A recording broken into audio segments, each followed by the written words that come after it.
Good morning my dear students. 45वीं video के साथ में कक्षा 10th विषय विज्ञान 44वीं वीडियो हमारी चल रही है बेटा। उसमें चल रहा है मूत्र निर्माण की क्रिया विधि, मतलब नेफ्रॉन की कार्य प्रणाली या मूत्र निर्माण क्रिया विधि। ये चल रहा था मूत्र निर्माण की क्रिया विधि, मूत्र निर्माण की क्रिया विधि। ध्यान देना, मूत्र निर्माण की क्रियाविधि के दौरान हमने आपको ये बता दिया था कि मूत्र निर्माण की क्रियाविधि निम्नलिखित 3 चरणों में पूर्ण होती है। अर्थात मूत्र का निर्माण वृक्क में 3 चरणों में पूर्ण होता है, जो कि वृक्काणुओं या नेफ्रॉन के द्वारा होता है। तो इसमें ध्यान देना, इसे बोलते हैं निषंदन या परानिषंदन, दूसरा है पुनरावशोषण और तीसरा है स्त्रवण। हमने आपको परानिषंदन और पुनः अवशोषण के बारे में बता दिया था।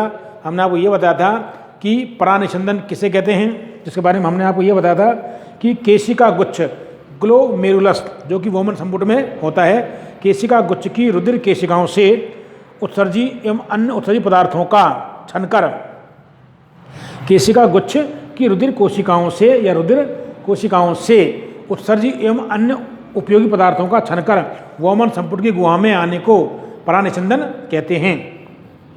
ध्यान देना, क्या बोलते हैं इसको, परानिषंदन या निषंदन कहते हैं। और इसके पश्चात जो शेष छनित आता है उसे बोलते हैं निषंद छनित, या उसको बोलते हैं केशिका गुच्छ निषंद या छनित रक्त। उसके बाद में इस केशिका गुच्छ निषंद में से, ध्यान दीजिएगा, केशिका गुच्छ निषंद में से आवश्यक पदार्थों जैसे ग्लूकोज, एमिनो अम्ल, खनिज लवण और जल आदि को पुनः रक्त में भेजना या पुनः रक्त में आना या पुनः रक्त में जाना पुनः अवशोषण कहलाता है। इसके बाद में आपको आता है स्त्रवण। स्त्रवण ध्यान देना, तीसरी जो इसकी क्रिया विधि है वो आती है स्त्रवण। स्त्रवण, इसमें ध्यान देना, इसमें क्या होता है कि वृक्क नलिकाएं कुंडलित रक्तवाहिनियों से अपशिष्ट पदार्थों को ग्रहण कर निषंद में डाल देती हैं। ये वो हानिकारक पदार्थ होते हैं, ध्यान देना, ये वो हानिकारक पदार्थ होते हैं जो केशिका गुच्छ में छनने से रह जाते हैं। और ये सभी पदार्थ वृक्क नलिका से संग्रह नलिका में पहुंच जाते हैं और मूत्रवाहिनी या मूत्र के रूप में मूत्राशय में एकत्रित हो जाते हैं। इसे क्या बोलते हैं, मूत्र कहते हैं। तो इसमें देखिएगा स्त्रवण के रूप में ध्यान देना कि वृक्क नलिकाएं, ध्यान देना इसमें देखो, वृक्क नलिकाएं, वृक्क नलिकाएं कोमा रक्त कुंडलित रक्तवाहिनियों, कुंडलित रक्त वाहिनियों, वृक्क नलिकाएं कुंडलित रक्त वाहिनियों से अपशिष्ट पदार्थों को कुंडलित रक्त वाहिनियों से अपशिष्ट पदार्थों को ग्रहण करके निषंद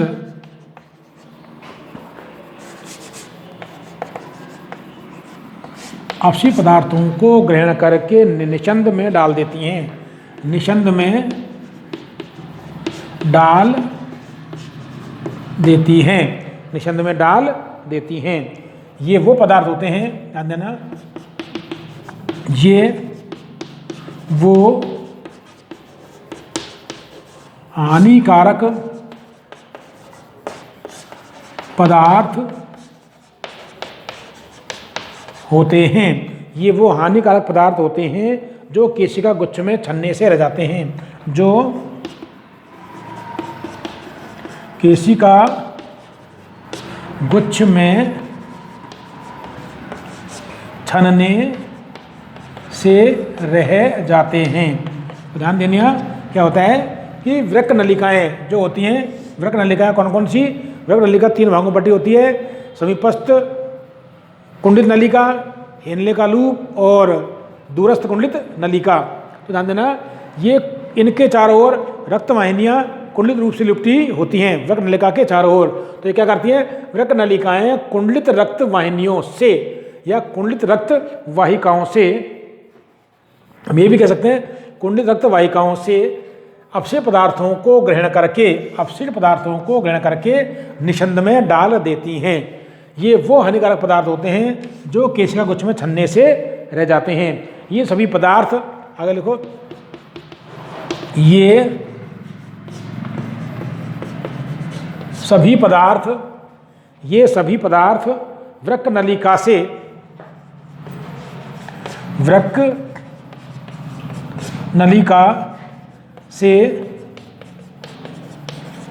संग्राहक नलिका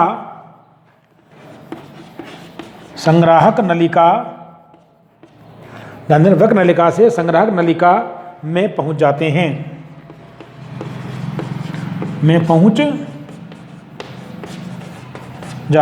कहाँ पहुंच जाते हैं?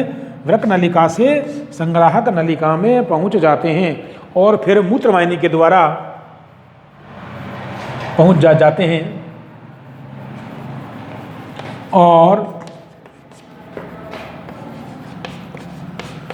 मूत्रवाहिनी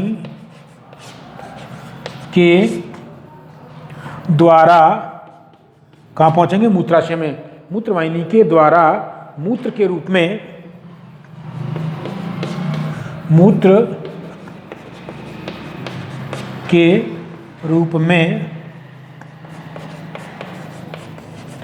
मूत्राशय में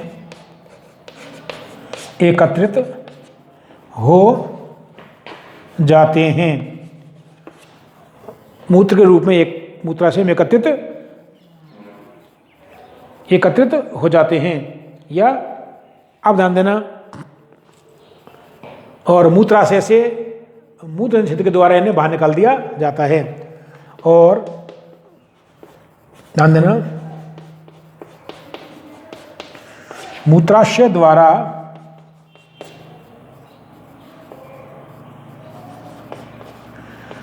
मूत्रजनन छिद्र के द्वारा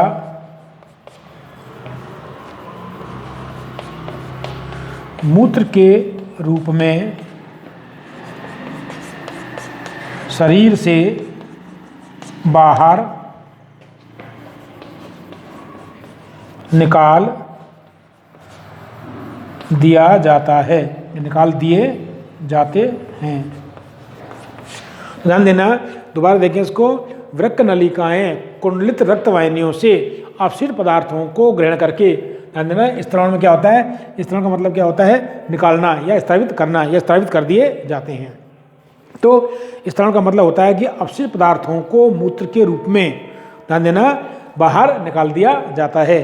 तो अपशिष्ट पदार्थों में क्या होते हैं? यूरिया, यूरिक अम्ल, क्रिएटिनिन, यूरोक्रोम, ये आदि पदार्थ मूत्र का निर्माण करते हैं, और जल, तो ये मूत्र का निर्माण करते हैं। तो ध्यान देना कि वृक्क नलिकाएं कुंडलित रक्त वाहिकाओं से अपशिष्ट पदार्थों को ग्रहण करके निषंद में डाल देती हैं। ये अपशिष्ट पदार्थ कौन कौन से होते हैं? यूरिया, यूरिक अम्ल, क्रिएटिनिन और कुछ और जल होता है।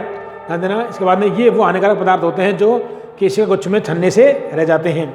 ये सभी पदार्थ, ध्यान देना, ये सभी पदार्थ वृक्क नलिका से संग्रह नलिका में पहुंच जाते हैं। कहाँ पहुंच जाएंगे? वृक्क नलिकाएं जाकर के कहाँ खुलती हैं? संग्रह नलिका में खुलती हैं, और संग्रह नलिका से, ध्यान रखना, और संग्रह नलिका में पहुंच जाते हैं और मूत्रवाहिनी के द्वारा मूत्र के रूप में मूत्राशय में एकत्रित हो जाते हैं। मूत्राशय द्वारा मूत्रजनन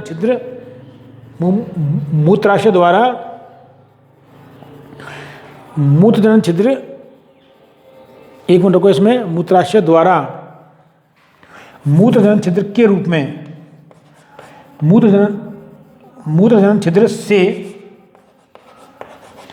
मूत्राशय द्वारा मूत्रजनन छिद्र से मूत्र के रूप में शरीर से बाहर निकाल दिए जाते हैं। अर्थात इन अपशिष्ट पदार्थों को शरीर से बाहर निकाल दिए जाते हैं। इसे क्या बोलते हैं? स्त्रावण कहते हैं। तो मूत्र निर्माण किन किन पदार्थ से होता है? मूत्र में अत्यधिक मात्रा में जल होता है, यूरिया, यूरिक अम्ल, यूरोक्रोम और ध्यान देना, मनुष्य यूरिया अपसर्जित होता है, इसलिए यूरिया की मात्रा 2 से 3 ग्राम पाई जाती है मूत्र में। ध्यान देना, तो ये मूत्र का निर्माण करते हैं। इस प्रकार मूत्र निर्माण क्रिया पूर्ण होती है। इसके बाद में आता है उत्सर्जन में सहायक होने वाले अन्य मानवीय अंग। तो यह आपका उत्सर्जन तंत्र पूरा होता है। इसके बाद में और भी प्रश्न आ जाता है कि उत्सर्जन में सहायक होने वाले अंगों का उल्लेख कीजिए। तो अब उत्सर्जन में प्रयुक्त अंग, अगला टॉपिक है उत्सर्जन में प्रयुक्त अन्य अंग। उत्सर्जन में प्रयुक्त अन्य अंग।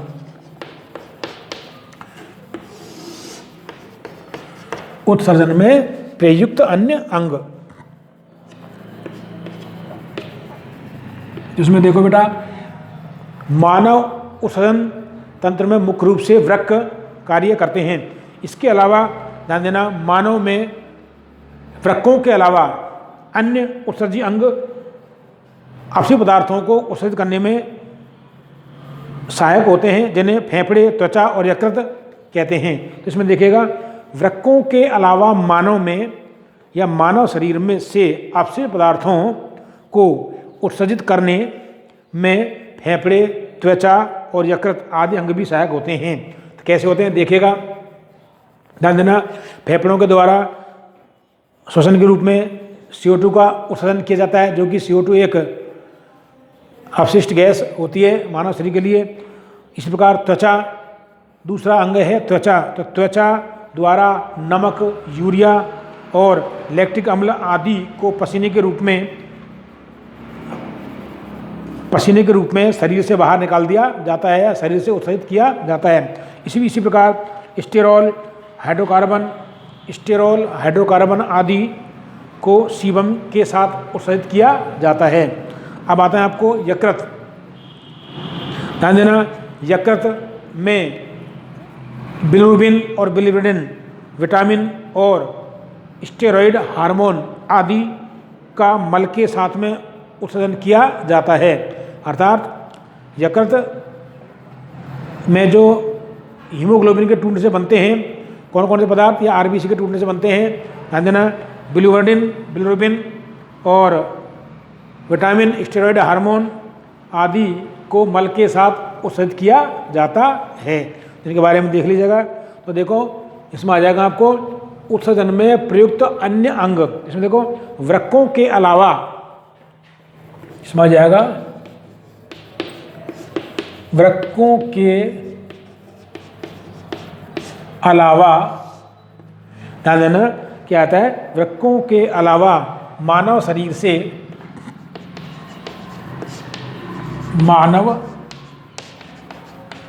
से अपशिष्ट, वृक्कों के अलावा मानव शरीर से अपशिष्ट पदार्थों को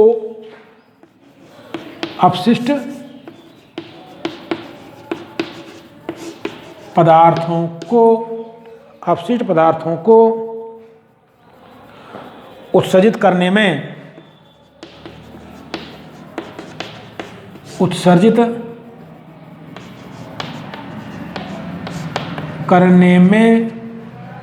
फेफड़े, त्वचा और यकृत,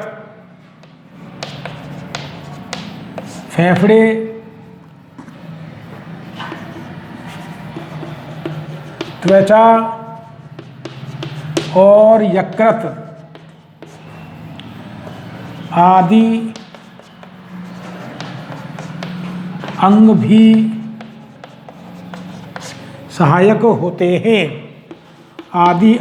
सहायक होते हैं। ध्यान दीजिएगा कि वृक्कों के अलावा, वृक्क तो मानव शरीर के मुख्य उत्सर्जी अंग होते हैं, इनके अलावा भी मानव शरीर से मानव शरीर से अपशिष्ट पदार्थों को शरीर से बाहर निकालने के लिए या उत्सर्जित करने के लिए फेफड़े, त्वचा और यकृत आदि अंग भी सहायक होते हैं। तो ध्यान देना कैसे होते हैं, इसमें आ जाएगा फेफड़े। पहला है फेफड़े, लंग्स, LUNGS।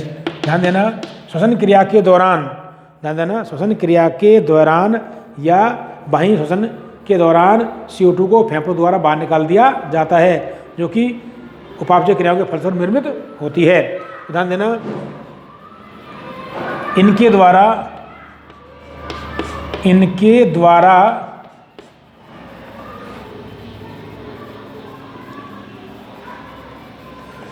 CO2 को, इनके द्वारा CO2 का उत्सर्जन किया जाता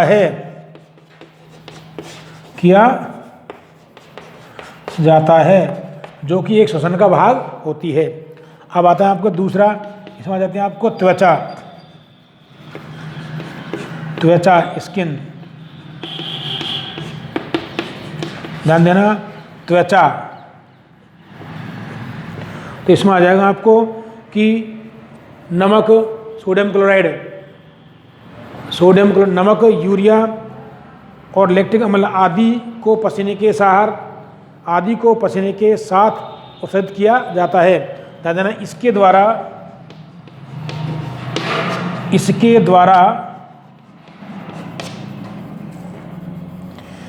द्वारा नमक, यूरिया और लैक्टिक अम्ल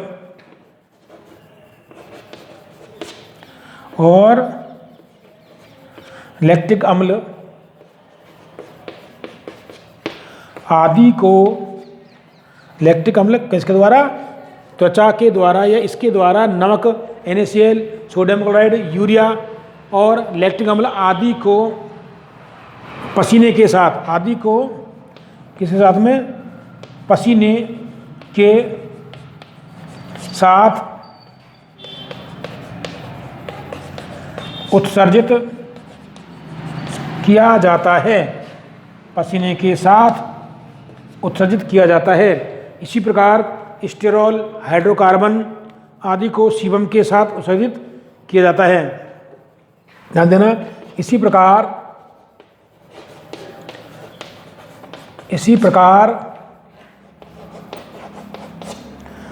त्वचा द्वारा स्टेरॉल,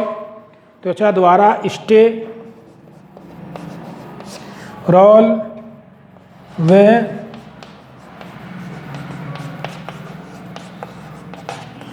हाइड्रोकार्बन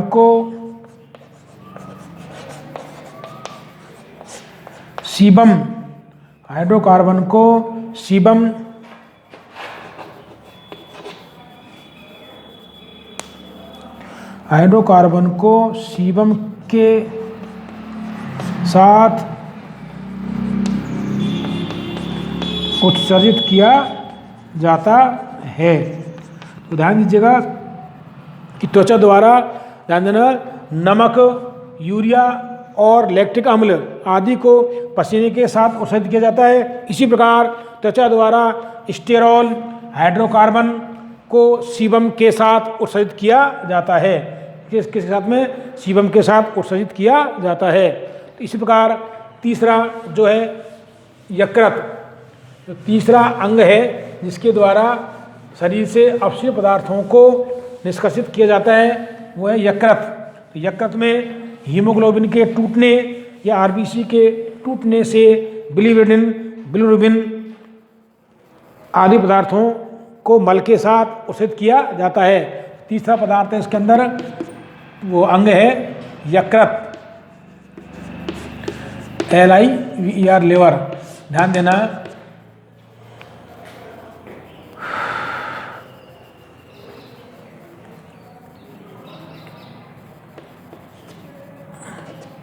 इसके द्वारा, यकृत के द्वारा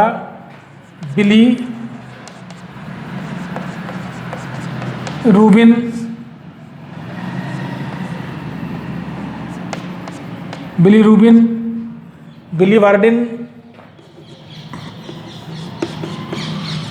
बिली बिलीरुबिन बिलीव्रेडिन बिलीव्रेडिन विटामिन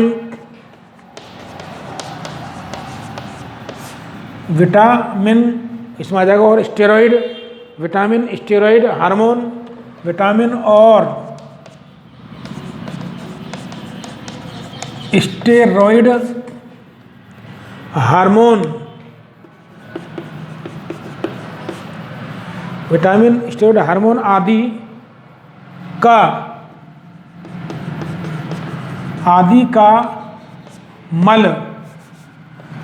का मल के साथ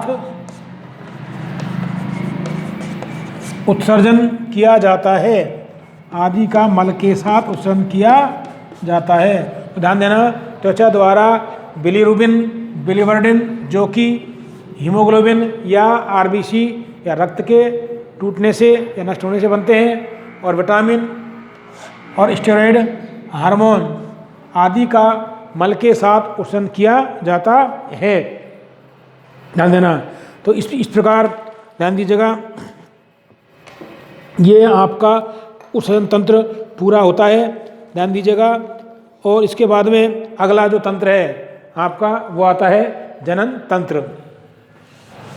इसी क्रम में आपके जो अगला टॉपिक है वो आता है जनन तंत्र। तो ध्यान देना, इसमें अगला टॉपिक है आपके जनन तंत्र। ध्यान देना, इसे बोलते हैं रिप्रोडक्टिव सिस्टम। रिप्रोडक्टिव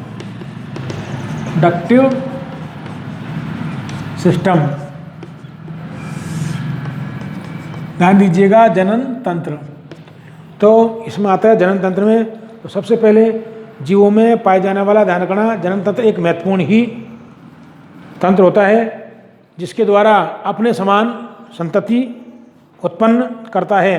तो मानव में लैंगिक जनन पाया जाता है, अर्थात ध्यान दीजिएगा, लैंगिक जनन करने वाले जीवों में जनन तंत्र पाया जाता है। तो इसमें देखिएगा, तो सबसे पहले ये देखा जाता है कि जनन किसे कहते हैं। तो इसमें देखो, जनन की परिभाषा देखें आप, ध्यान देना। तो क्या कार्य है इसका, जनन तंत्र का, कि वह तंत्र जिसमें एक जीव अपने समान संतति उत्पन्न करता है, क्या कहलाता है, जनन तंत्र कहलाता है। तो देखिएगा, जनन तंत्र के बारे में हम ये भी कह सकते हैं कि जनन तंत्र सभी सजीवों में, ये भी कह सकते हैं जनन तंत्र को देखो आप, क्या है जनन, तो सजीवों, परिभाषा देखें इसकी, सजीवों में,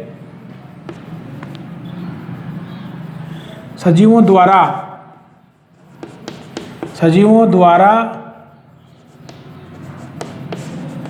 अपने समान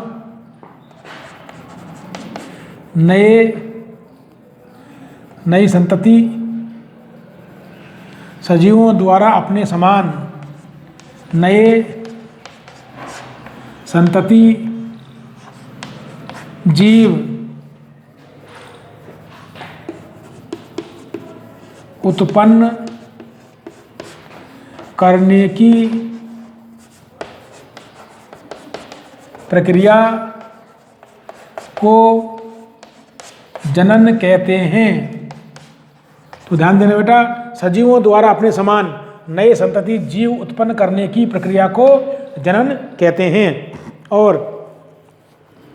यह कार्य जिस तंत्र द्वारा किया जाता है, यह कार्य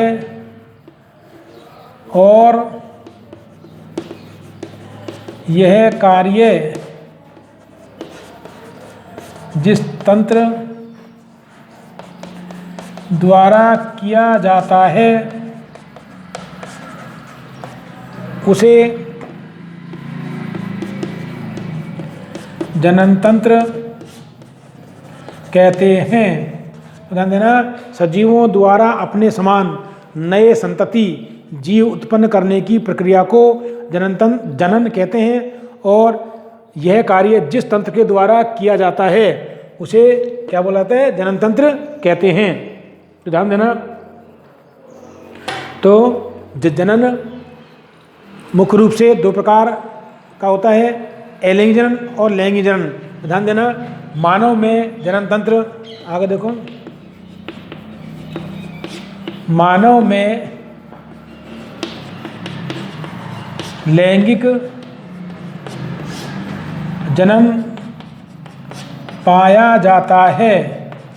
मानव में कौन सा जनन पाया जाता है? मानव में लैंगिक जनन पाया जाता है। ध्यान देना, जो एक प्रकार की कैसी क्रिया है? द्विलिंगी प्रजनन प्रक्रिया है।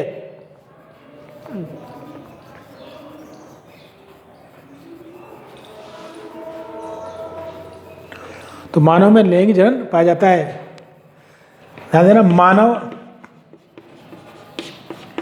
एक द्विलिंगी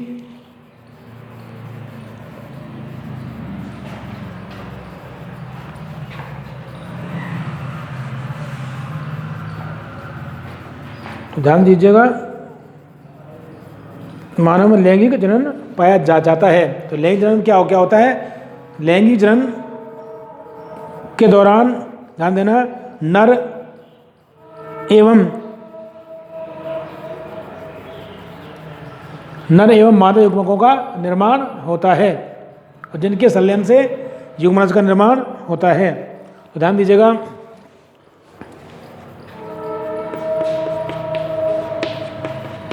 लैंगिक जनन में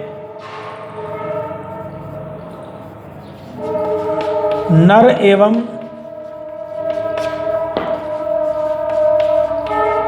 मादा युग्मकों का संलयन होता है और द्विगुणित युग्मनज का निर्माण होता है। ध्यान देना, तो नर एवं मादा युग्मकों का संलयन होता है और द्विगुणित युग्मनज का निर्माण होता है। तो ध्यान देना, युग्मनज नर युग्मकों के संलयन से बनते हैं। तो ध्यान देना, लैंगिक जनन के लिए उत्तरदायी जनन कोशिकाओं के विकास हेतु मानव में यौनारंभ का प्रारंभ होता है, जिससे नर और मादा में लैंगिक जननांगों का विकास होता है और इसी आधार पर जनन तंत्र को दो भागों में बांटा गया है, नर जनन तंत्र और मादा जनन तंत्र। इसके आगे हम आपको अगले वीडियो में बताएंगे। धन्यवाद।